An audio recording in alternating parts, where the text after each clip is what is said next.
Genesis chapter 2 verses 18 to 25. ഉൽപ്പത്തി പുസ്തകം 2-ാം അധ്യായം 18 മുതൽ 25 വരെ.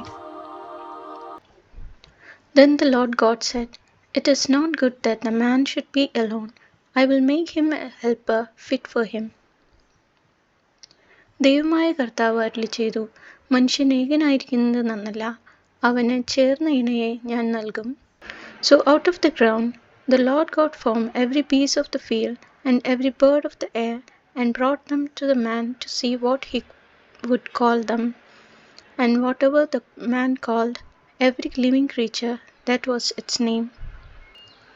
ദൈവമായ കർത്താവ് ഭൂമിയിലെ സകല മൃഗങ്ങളെയും ആകാശത്തിലെ സകല പക്ഷികളെയും മണ്ണിൽ നിന്ന് രൂപപ്പെടുത്തി അവയ്ക്ക് മനുഷ്യൻ എന്തു പേരിടുമെന്ന് അറിയാൻ അവിടുന്ന് അവയെ അവൻ്റെ മുമ്പിൽ കൊണ്ടുവന്നു.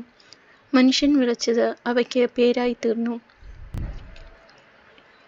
The man gave names to all cattle and to the birds of the air and to every beast of the field, but for the man there was not found a helper fit for him. എല്ലാ കന്നുകാലികൾക്കും ആകാശത്തിലെ പറവകൾക്കും വയലിലെ മൃഗങ്ങൾക്കും അവൻ പേരിട്ടു, എന്നാൽ തനിക്കിണങ്ങിയ തുണയെ കണ്ടില്ല.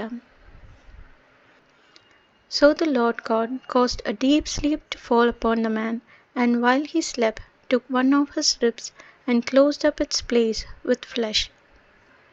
അതുകൊണ്ട് ദൈവമായ കർത്താവ് മനുഷ്യനെ ഗാഢനിദ്രയിൽ ആഴ്ത്തി ഉറങ്ങിക്കിടന്ന അവൻ്റെ വാരിയെല്ലുകളിൽ ഒന്ന് എടുത്തതിനു ശേഷം അവിടം മാംസം കൊണ്ട് മൂടി.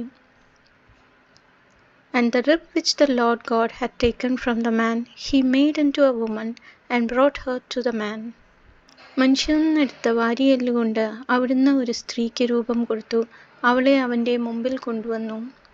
Then the man said, This at last is bone of my bones and flesh of my flesh.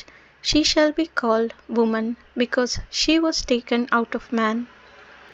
അപ്പോൾ അവൻ പറഞ്ഞു, ഒടുവിൽ ഇതാ എൻ്റെ അസ്ഥിയിൽ നിന്നുള്ള അസ്ഥിയും മാംസത്തിൽ നിന്നുള്ള മാംസവും നരനിൽ നിന്ന് എടുക്കപ്പെട്ടതുകൊണ്ട് നാരി എന്ന് ഇവൾ വിളിക്കപ്പെടും.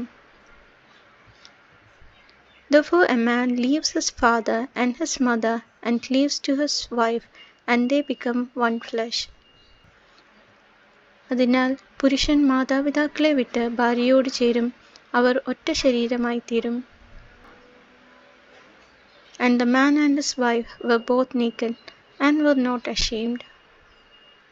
പുരുഷനും അവൻ്റെ ഭാര്യയും നഗ്നരായിരുന്നു, എങ്കിലും അവർക്ക് ലജ്ജ തോന്നിയിരുന്നില്ല.